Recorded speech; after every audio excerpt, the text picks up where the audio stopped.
It is a village that's easy to pass by, the perfect site for one of Britain's most secret wartime operations.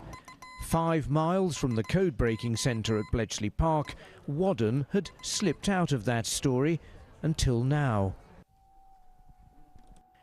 Outside the village hall, an array of the equipment used by signallers to listen in to German messages and to pass intelligence on to Allied commanders.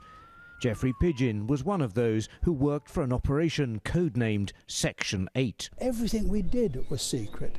So if I say inbred, inborn, I can't think of the word that describes it. But you just didn't talk about it. The whole purpose of Bletchley Park, whole purpose is to get the code-breaking information out to generals in the field where it could be used. The wireless station was over at Windy Ridge by the church. Its function was to handle all the output, communications of the Secret Intelligence Service. The secret signallers ate their meals here in the village hall, so where better to give today's community a glimpse of its past and a moment to recognise the role that Whaddon played in changing the course of the Second World War. There were wireless huts in fields, there were aerials in surrounding areas, and yet nobody talked about it during the war. They all just took it that it was something secret and just didn't discuss it, and life went on as best they could. This is for Whaddon, and for Parry, and for all of it. I'm sorry. Outside, the years rolled back for Geoffrey Pidgeon, unveiling a permanent memorial to his unit and his old commanding officer. But there was one more revelation to come.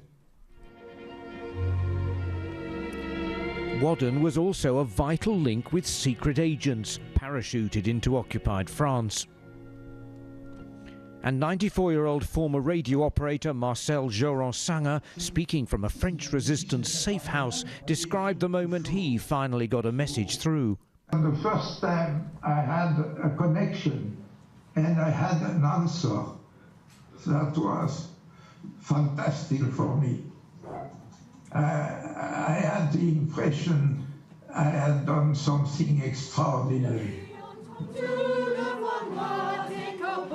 Whaddon responded in style with an anthem sung by the men and women who resisted occupation all those years ago. The village which kept its secrets is no longer forgotten, and far away an old warrior applauded it. Robert Hall, BBC News, Buckinghamshire.